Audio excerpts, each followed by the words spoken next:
network subscribe share. Mootummaan Itoophiyaa Daayirektarri olaanaa dhaabbata fayyaa addunyaa Dr. Tedros Adhanom TPLF deeggaru jechuun komachuu. What the government actually is not happy about, Tedros never. Mootummaan irra caalaa Tedros itti kan mufate maaltu ta'aa jira jedhee gaafachuu hafuusaattidha.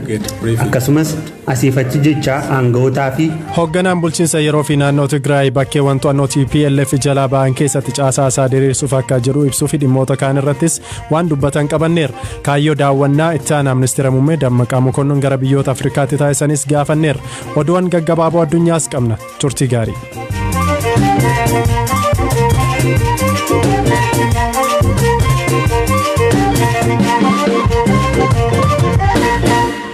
dhimma jalqabaatiin aramaa haroo xaanaa weeraree ture balleessuuf duula taasifameen 80 buqqisanii baasuu duula kana kan dursan Dr. Ayyaalaw Waldee himan.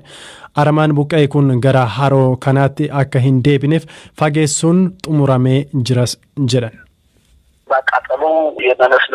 Amma kan itti jirru gubuu, firfirsuu fi saafee buqqisuudha. Guyyoota 10 dhufanitti gara harka 90tti ol guddifna.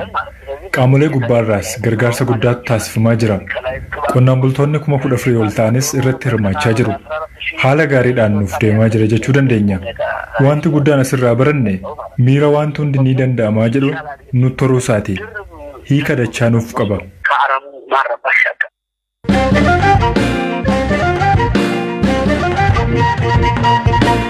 dhimmoota ittaananiitiin immoo wantoota Itoophiyaa keessatti deemaa jiran kan ilaalluta. Hoogganaan bulchiinsa yeroo fi mootummaa naannoo Tigraay Dr. Muluun Naggaa bulchiinsi isaanii bakkeewwan to'annoo TPLF jalaa bahan keessatti caasaa isaa akka diriirsu himan. Dr. Muluun ibsa miidiyaa farraa kennan irratti bakkeewwan bilisa bahan kanneen keessatti namoota dhalattoota naannichaa ta'an akka muudan himaniiru. Hooggantootni TPLF olaanoon yakkaan barbaadaman waan jiraniif bulchiinsa isaanii keessa akka hin galles himaniiru. Dr. Muluun TPLF yeroo waggoota darban lamaaf jeequmsi akka biyyatti uumamuuf hirma hojjechaa ture jechuunis himataniiru. Over the past 2.5 years, the TPLF has been working to destabilize the country. Waggoota lamaaf walakkaa darbaniif TPLF biyya jeequuf hojjechaa turan. Gochoota tokkummaa fi olaantummaa biyyaa miidhan hojjechaa turan. Addatti dargaggootaaf ijoollee umriin isaanii hin geenye baay'ee maqaa humna addaa naannichaa fi milishaa jedhuun leenjisaa turan. Dabalataan uummata Itoophiyaa gidduu walamantaan akka hin jiraannee fi waljibbiinsi akka babal'atuuf hojjechaa turan.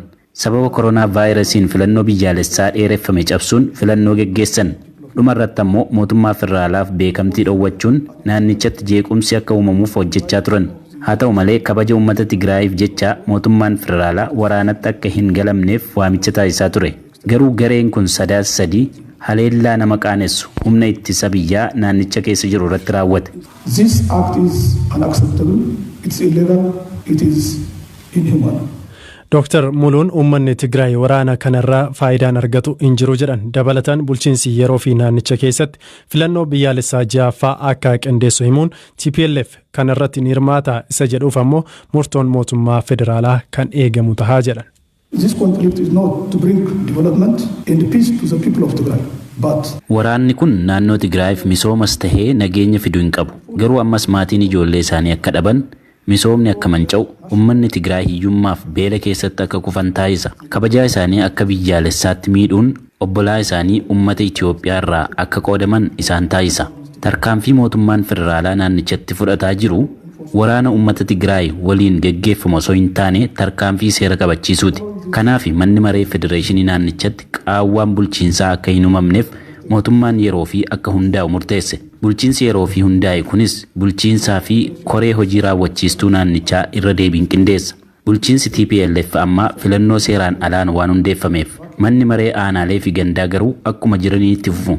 Hojii guddaan bulchiinsa kanaa olaantummaa seeraa naannicha keessatti mirkaneessuudha. Dabalataan filannoo biyyaalessaa ja'affaa akkaataa boordii filannoon ni qindeessa. Bulchiinsi kun wiixinee chaartarii hojiileen kunneen ittiin raawwataman qopheessaa jira. On how to operate or to implement this responsibilities and tasks successfully.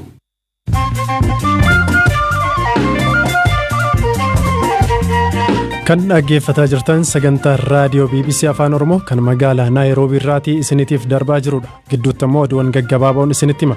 Keeniyaan yeroo weerara COVID kanatti illee abaaboo gara alaatti ergitu dabaluu himte. Gatiin abaaboo alatti ergame irraa doolaarri Ameerikaa biiliyoona 1.1 ta'uu argamuutu himame.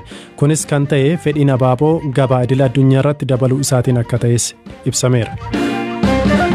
Raashiyaatti lakkoofsi namoota COVID-19 qabamanii miiliyoona 2 darbe. Lakkoofsi kunis biyyoota namoonni baay'een itti qabaman keessatti sadarkaa 5ffaarra ishee kaa'eera.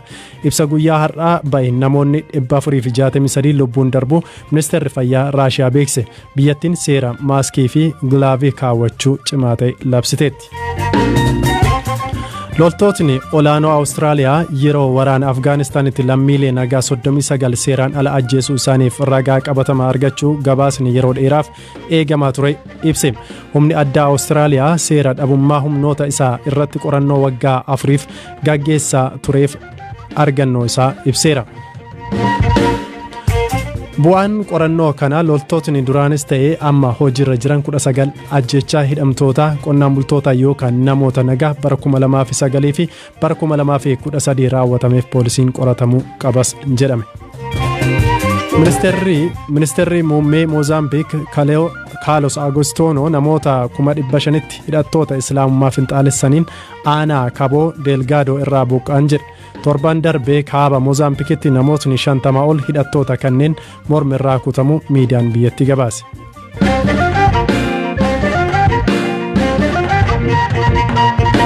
Dhimma itti yoo ceenu humni waraanaa Itiyoophiyaa magaalaa Maqalee galuuf akka imalaa ture ibsamaa ture. Kaleessa magaalota akka Shiree to'annoo isaanii jala galchuu isaanii ibsaniiru. Har'a immoo humnootni TPLF Alamaxa deebisuun harka humna waraanaa Itiyoophiyaa jalaa akka fudhatan ibsaa jiru. Yaadataa biraan. Pireezidantiin naannoo Tigraay Dr. Dabratsiyoon Gabra Mikaa'el lola naannichatti geggeeffamaa jiru ilaalchisuun ibsa guyyaa kaleessaa kennaniin loltoonni mootummaa federaalaa yeroodhaafis ta'u magaalota muraasa to'atanii jiru jechuun isaanii ni yaadatama.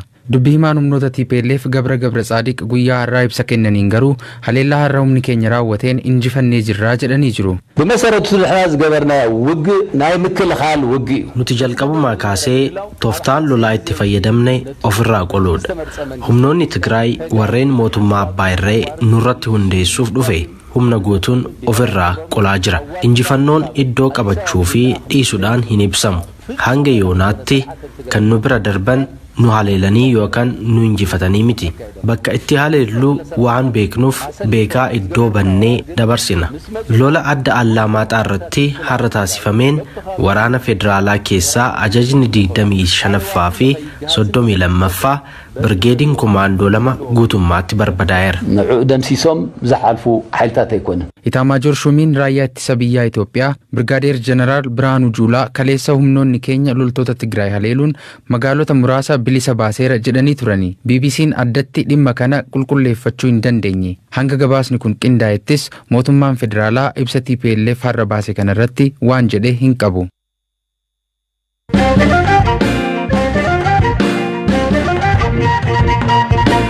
Dhimma ittaanuutiin mootummaan Itiyoophiyaa Daayirektarri Fayyaa Addunyaa Dr. Teediroos Adaanom TPLF deeggara jechuun komatan.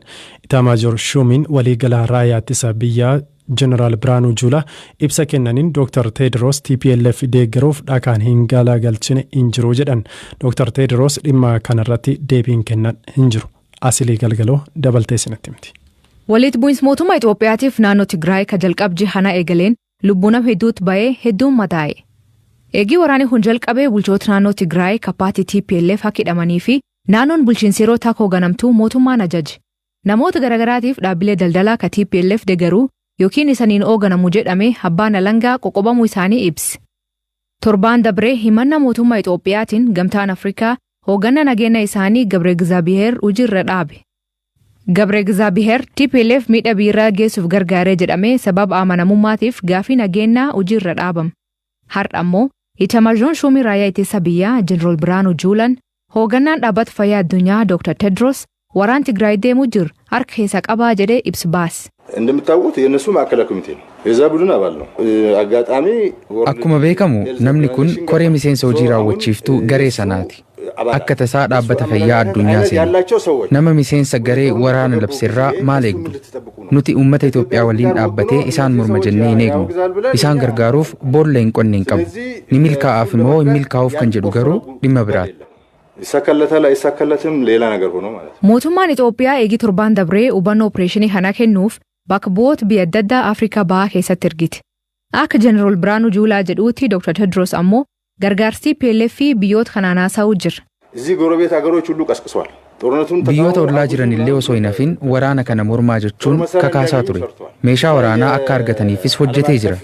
Carraa hoogganummaa dhaabbata idil addunyaa keessatti qabu fayyadamuun namoota amansiisuuf yaalii taasiseera. Garuu waan milkaa'u miti. Osoo akkas godhuu maaliif achi ture isa jedhuuf garuu inni hojii keenya osoo hin taane kan mootummaati. Gam biraatiin dubbii himaan koree labsii yeroo hatattamaa Ambaasadar Ridwaan Hussein himannaa kan mirkaneesse Dr. Tedros waan deemaa jiru waan mootummaa gaafachuu dhabeef gargaarsi inni barbaadu jiru akka qaban himee. What the government actually is not happy about is Tedros never. Mootummaan irra caalaa Tedrositti kan mufate maaltu ta'aa jira jedhee gaafachuu hafuu isaattidha. Akkasumas asiifachi jecha aanga'ootaa fi dhaabbilee garaagaraa qunnamuun mootummaan TPLF waliin maree akka gaggeessuuf dhiibbaa gochaa akka ture ni beekna. Nuti garuu eegaa kan turre rakkoolee jiran hiikuuf akkamiin nu gargaaruu akka danda'u irratti mootummaa qunnamee mari'achuu mala jennee ture. Mootummaan kanatti gammadaa miti. Akkamiin furmaata argata ka jedhu garuu yeroo murtaa'u isin beeksifna. Asiin dur gaaftii TPLF'n bulchitu Dr. Tedros ministeera fayyaa Itoophiyaa ture. Waggaa 2017 hoogganaa dhaabbata fayyaa addunyaa muudame. Ammoo Dr. Tedros eegii weerarii koronaavaayirasii jalqabee beekamaa ta'e addunyaa biraatti. Biyya alaatti lammii Tigraay beekamaa isa akka ta'u amanama. Dr. Tedros imana tanirraa yaada isaa hin kennin agamma. Dhaabbati gargaarsa baqattoota kayyoonni waraanii kun jeequmsi jabaa uumuuf deemaa jedhee ibsa. Lol kanaaf namkum 30 olii Tigraay keessaa bisuudanii baqate.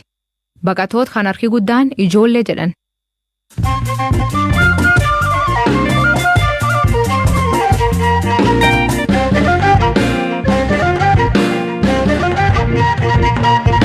Gara xumuraatti finnee jira. Itti aanaan ministeera muummee fi ministeera dhimma alaa Itoophiyaa obbo Dammaqaa Mokonnon tibbana gara biyyoota Afrikaa adda addaatti daawwannaa taasisaniiru.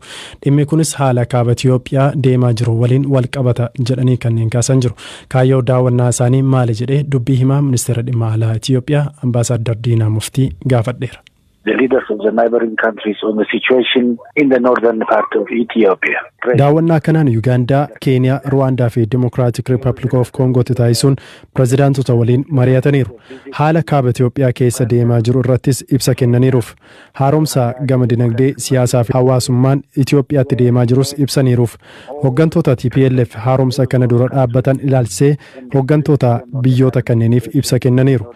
Haleellaa isaan ajaja kaabaa irratti raawwatanis ibsuun tarkaanfii fudhatamaa jiru irrattis hubachiisaniiru. Mootummaan Itoophiyaas tarkaanfii seera kabachiisuu qofa raawwachaa akka jiruu fi waraana waliin akka hin taane ibsaafii turan. Gaggeessitootni kunneenis hariiroo Itoophiyaa waliin qaban akka itti fufan himaniiru. Dabalataan dhimma keessoo Itoophiyaa keessa galuu akka hin barbaannes himaniiru. Itoophiyaan biyyoota ollaarraa humna waraanaa gargaarsaaf gaafatte qabdi gaaffii jedhu Ambaasadar Diinaa Muftii odeeffannoo sobaati jedhan. Akka isaan hubatan gochuu qofadha hojiin amma hojjetamaa jirus jechuun ibsan. Kabajamtoota dhaggeeffattoota keenya sagantaa keenya har'aa osoo xumuriitiin dura oduuwwan muraasan isinitti hima.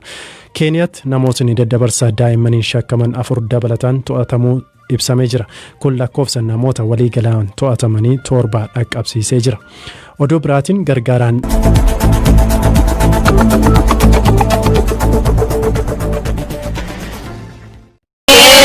Media Network subscribe share